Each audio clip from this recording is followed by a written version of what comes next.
یہ اعتکاف نبی کریم صلی اللہ علیہ وسلم کی سنت کریمہ ہے۔ چنانچہ بخاری و مسلم کی روایت ہے، سیدہ عائشہ صدیقہ رضی اللہ تعالی عنہ ارشاد فرماتی ہیں کہ نبی کریم صلی اللہ علیہ وسلم نے رمضان کے آخری عشرے کا اعتکاف فرمایا،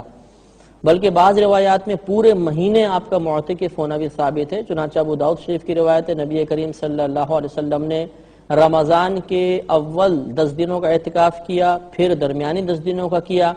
اور جب آخری یعنی 20واں اعتکاف کا دن آیا تو آپ نے حجرہ مبارکہ سے یعنی مسجد سے اپنا سر باہر نکالا اور ارشاد فرمایا کہ میں نے شب قدر کو پہلے عشرے میں تلاش کیا، مجھے نہ ملی، پھر دوسرے عشرے میں تلاش کیا، نہ ملی، تو اب وہ مجھے بتایا گیا ہے کہ وہ شب قدر رمضان کے آخری عشرے میں ہے، تو جو میرے ساتھ اعتکاف کرنا چاہے وہ اعتکاف کر لے۔ تو یقیناً آپ کی اس دعوت پر کثیر صحابہ کرام نے آپ کے ساتھ اعتکاف فرمایا۔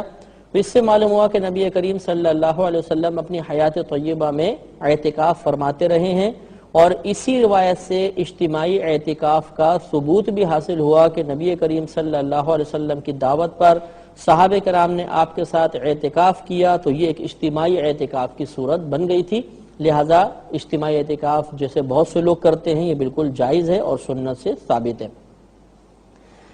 اعتکاف ایک بہت اچھی عبادت ہے اور اس میں اللہ تبارک و تعالی نے بہت ثواب رکھا ہے۔ چنانچہ ابو داؤد شریف کی روایت ہے، نبی کریم صلی اللہ علیہ وسلم ارشاد فرماتے ہیں کہ جس نے رمضان کے آخری 10 دنوں کا اعتکاف کیا تو اللہ تبارک و تعالی اسے 2 حج اور 2 عمروں کا ثواب عطا فرمائے گا۔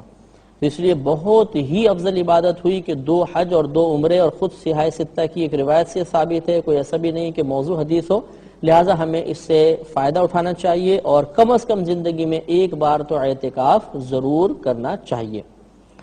اب یاد رکھیں کہ اعتکاف کسے کہتے ہیں۔ اعتکاف کا مطلب یہ ہوتا ہے کہ بنیت عبادت اللہ تبارک و تعالی کی رضا کی خاطر مسجد میں اپنے آپ کو روک لینے کا نام اعتکاف ہے۔ تو معتکف وہی شخص ہوتا ہے جو اللہ کی رضا کی خاطر عبادت کی نیت سے مسجد میں اپنے آپ کو 10 دن تک روکے رکھتا ہے، تو یہ اعتکاف سنت موقدہ ہوتا ہے، وہ معتکف کہلاتا ہے اور اس کو یہ ثواب وغیرہ حاصل ہوگا۔ اس اعتکاف کے لیے جامع مسجد ہونا، یعنی جس مسجد میں جمعہ ادا کیا جاتا ہے ایسی مسجد کا ہونا شرط نہیں ہے۔ لہذا یہ ایسی مساجد میں بھی ہو سکتا ہے جہاں پر جمعے کے علاوہ جماعت قائم ہوتی ہو، جمعہ قائم نہ ہوتا ہو، بلکہ فقہا نے حالات زمانہ کو دیکھ کے ارشاد فرمایا، جسے رد الموتار میں فتاوی شامی جس کو کہتے ہیں، علامہ ابن عابدین رحمۃ اللہ علیہ نے لکھا کہ اب اس میں مزید آسانی یہی ہے کہ لوگ ہر قسم کی مسجد میں اعتکاف کر سکتے ہیں، چاہے اس میں جماعت باقاعدہ ہوتی ہو یا نہ ہوتی ہو۔ ہاں یہ ضرور ہے کہ اگر آپ نے ایسی مسجد میں اعتکاف کیا جہاں جمعہ نہیں ہوتا مثلا، تو آپ جمعے کی نماز کے لیے دوسری مسجد میں جا سکتے ہیں، ختم ہو جائے تو پھر اپنی مسجد میں آ جائیں۔ اسی طریقے سے اگر اس مسجد میں جماعت باقاعدہ نہیں ہوتی اور قریب مسجد میں جماعت ہو رہی ہے تو جا کر وہاں پر جماعت سے نماز پڑھ سکتے ہیں اور واپس اپنی مسجد میں آ جائیں، تو اس سے اعتکاف پہ فرق نہیں پڑے گا۔ یہ بھی یاد رکھیں کہ سب سے افضل اعتکاف مسجد الحرام میں، جو مکہ المکرمہ کی مسجد ہے جس میں کعبۃ اللہ موجود ہے، اس مسجد میں اعتکاف کرنا سب سے زیادہ افضل ہے۔ اس کے بعد مسجد نبوی میں، یعنی نبی کریم صلی اللہ علیہ وسلم کی مسجد میں، اس کے بعد جس مسجد میں جمعہ ہوتا ہے، پھر اس کے بعد جس مسجد میں جمعہ نہیں ہوتا لیکن جماعت ہوتی ہے، اور اس کے بعد اس مسجد میں جس میں جمعہ اور جماعت کچھ بھی نہیں ہوتی۔ تو یہ ترتیب ہے ثواب کے اعتبار سے، تو سب سے زیادہ ثواب مسجد الحرام کا اور دوسرے نمبر پر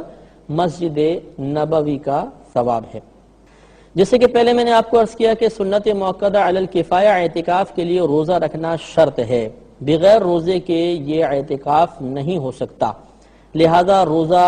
ہوگا تو اعتکاف ہو سکتا ہے۔ اگر کوئی شخص بیمار ہے اور وہ روزہ کسی وجہ سے نہیں رکھ سکتا تو پھر وہ یہ سنت موقدہ اعتکاف بھی ادا نہیں کر سکتا۔ پھر اگر وہ اعتکاف کرنا چاہتا ہے تو نفل اعتکاف کی نیت سے اس طرح مسجد میں وہ استقامت کر سکتا ہے، ٹھہر سکتا ہے، لیکن سنت موقدہ اعتکاف ادا کرنے کے لیے روزہ رکھنا شرط ہے۔ یہ بھی یاد رکھیں کہ جب انسان معتکف ہوگا تو ایک بات تو اس میں یاد رکھیں کہ معتکف ہونے کے لیے بالغ ہونا شرط نہیں ہوتا۔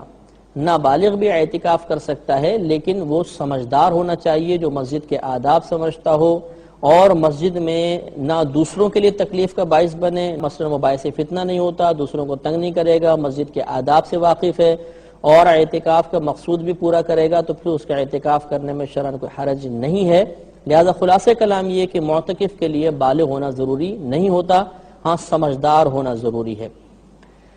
اعتکاف کے لیے پردے لگانا بھی ضروری نہیں ہے۔ بعض لوگ سمجھتے ہیں کہ حجرہ ٹائپ بنائیں گے سفید کپڑوں کا لگا کر تو پھر ہی اس میں اعتکاف ہو سکتا ہے، ورنہ نہیں، تو ایسا نہیں ہوتا، یہ یکسوئی کے لیے خالی لگایا جاتا ہے،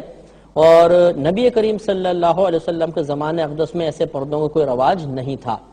اسی طرح بعض معتکف اپنا منہ چھپا کر باہر نکلتے ہیں، ڈھاٹا سا باندھ لیتے ہیں اور پھر باہر نکلتے ہیں اور یہ سمجھتے ہیں کہ شاید چہرہ کھلا رہا تو کوئی اعتکاف پہ فرق پڑ جائے گا۔ ایسی کوئی بات نہیں ہوتی، یہ بالکل جائز ہے کہ آپ چہرہ کھول کر جائیں چاہے چہرہ ڈھک کر جائیں۔ یوں ہی بعض معتکف حضرات کو دیکھا ہے کہ اعتکاف کی حالت میں بالکل باتیں نہیں کرتے ہیں، جسے باہر نکلے تو اشارے کریں کہ باتیں کریں گے، یا باتیں ہی نہیں کرتے ہیں، خاموش رہنے کی کوشش کرتے ہیں، تو یہ کوئی خاموش رہنا عبادت نہیں ہے، بلکہ اچھی بات کرنے میں حرج نہیں، اور بری بات تو ہر جگہ ہی ممنوع ہوتی ہے۔ اب اعتکاف کا وقت یاد رکھیے، جب آپ نے 20واں روزہ رکھا، دن پورا ہوا، تو غروب آفتاب سے پہلے ہمیں مسجد میں داخل ہونا ہے۔ تو 20ویں روزے کو غروب آفتاب سے پہلے ہمیں داخل ہونا ہے۔ اگر کوئی غروب آفتاب کے بعد داخل ہوگا تو اس کا یہ اعتکاف نہیں ہوگا۔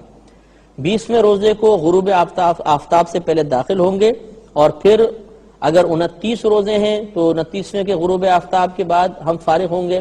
اور اگر 30 روزے ہیں تو 30ویں روزے میں پورے غروب آفتاب کے بعد ہم وہاں سے فارغ ہو جائیں گے۔ تو 10 دن کا کبھی اعتکاف ہوتا ہے، کبھی 9 دن کا اعتکاف ہوتا ہے۔ بہرحال اس کا ابتدائی وقت 20ویں روزے کے غروب آفتاب سے پہلے ہے، یعنی مسجد میں آ جائیں، غروب آفتاب ہوتے ہی اس کا وقت شروع ہو جائے گا، اور پھر یہ آخر تک چلتا رہے گا۔ 29ویں کے غروب آفتاب یا 30ویں دن کا جو غروب آفتاب ہے اس میں یہ اعتکاف ختم ہو جائے گا۔ یہ اعتکاف چونکہ اللہ تبارک و تعالی کی رضا کے لیے ہی ہونا چاہیے، لہذا قطعاً اعتکاف کے اختتام پر خاص طور پر بہت سے لوگوں کی تمنا ہوتی ہے کہ ہمارے گلے میں پھولوں کا ہار ڈالا جائے، مبارکباد دی جائے، ہمیں پیسے دیے جائیں، تو اس قسم کے کوئی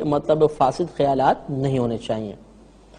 اب سوال یہ بیدار ہوتا ہے کہ دوران اعتکاف ہم کیا کریں؟ تو یاد رکھیے کہ معتکف سمجھ لیجئے اس لیے مسجد میں آتا ہے کہ وہ اللہ تبارک و تعالی سے مغفرت کا پروانہ لے کر جائے، لہذا معتکف حضرات کو چاہیے کہ وہاں پر سونے کی کثرت کرنے سے بہتر یہ ہے کہ اپنے اوقات کو تقسیم کر لیں، مختلف عبادات کے لیے ڈیوائیڈ کر لیں، اس طریقے سے کہ مثال کے طور پہ اس سے اتنے وقت میں قرآن عظیم کی تلاوت کروں گا، اس میں نوافل پڑھوں گا، اس میں اپنی سابقہ زندگی کی قضا نماز ادا کروں گا، اتنے وقت میں مطالعہ کروں گا، اتنے وقت میں درس کروں گا یا درس سنوں گا۔ تو یہ چیزیں اپنے آپ ٹائم کچھ اپنے اس طرح تقسیم کر لیں گے تو انشاءاللہ کوئی وقت ضائع نہیں ہوگا، اور اعتکاف کی برکات سے مکمل طور پہ فائدہ حاصل ہوتا رہے گا۔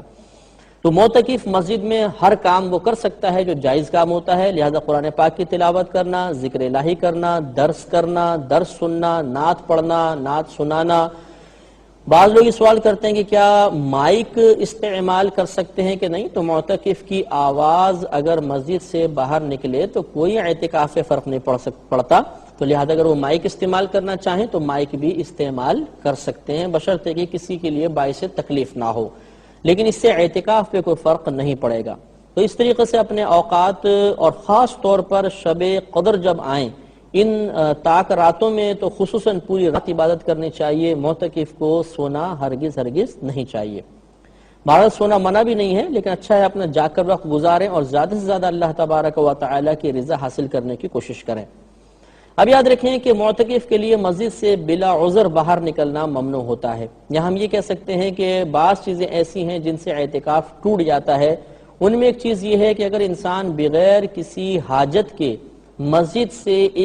سے ایک لمحے کے لیے بھی باہر گیا، چاہے بھول کر ہی نکل گیا ہو، اس کا اعتکاف فوراً ٹوٹ جائے گا۔ لہٰذا اب تو مسجد کی 4 دیواری میں وضو خانے بھی ہیں، استنجا خانے بھی ہیں، تمام چیزیں ہوتی ہیں۔ پہلے دور میں نہیں ہوتی تھیں تو لوگوں کو مسجد سے باہر نکلنا پڑتا تھا اور جا کے وہ قضائے حاجت وغیرہ پوری کرتے تھے۔ اب یہ تمام معاملات مسجد کی چار دیواری میں ہیں، لہٰذا اب مسجد سے بلا عذر باہر نہیں نکلنا چاہیے، بلکہ انہی جو مقامات ہیں ان میں فراغت وغیرہ حاصل کرنی چاہیے۔ لیکن بہرحال اگر بالفرض کسی مسجد کے استنجا خانے وغیرہ ایسے ہیں کہ وہاں پر طبیعت کراہت کرتی ہے، گھن محسوس ہوتی ہے، اور وہاں پر یا رش بہت زیادہ ہے اور قضاء حاجت بہت شدید ہے، تو چند یہ ضرورتیں ہیں جن کی بنا پر باہر نکلا جا سکتا ہے، لہذا اگر پیشاب کی شدید حاجت ہے، قضاء حاجت ہے، یا مطلب مثال کے طور پر نہانے کی حاجت ہو گئی، غسل واجب ہو گیا اور مسجد میں نہانے کا انتظام نہیں ہے، تو ایسی صورت میں باہر جایا جا سکتا ہے، لیکن جیسے ہی حاجت پوری ہو فوراً اپنے مسجد میں واپس آ جائیں۔ اور اس میں بھی اگر ایک مقام قریب ہے ایک دور ہے تو دور والے میں نہ جائیں بلکہ قریب والے میں جا کر اپنی حاجت کو پورا کریں اور فوراً مسجد میں آ جایا جائے۔ ایک سوال یہ پیدا ہوتا ہے کہ کیا یہ جو وضو خانہ ہے یا استنجا خانہ ہے اس میں بلا عذر معتکف جا سکتا ہے کہ نہیں؟ تو فقہا نے اجازت دی ہے کہ وضو خانے وغیرہ پر اگر وہ مسجد کی چار دیواری کے اندر ہے بلا عذر جانا بھی جائز ہوتا ہے، لیکن بلا ضرورت وہاں پر بیٹھنا وغیرہ جائز نہیں ہے۔ اپنے ضرورت کے لیے جائیں یا جیسے ہاتھ وغیرہ دھونے گئے اور پھر فوراً اپنے اندر مسجد میں تشریف لے آئیں تاکہ مسجد کی مکمل طور پہ برکات حاصل ہوتی رہیں۔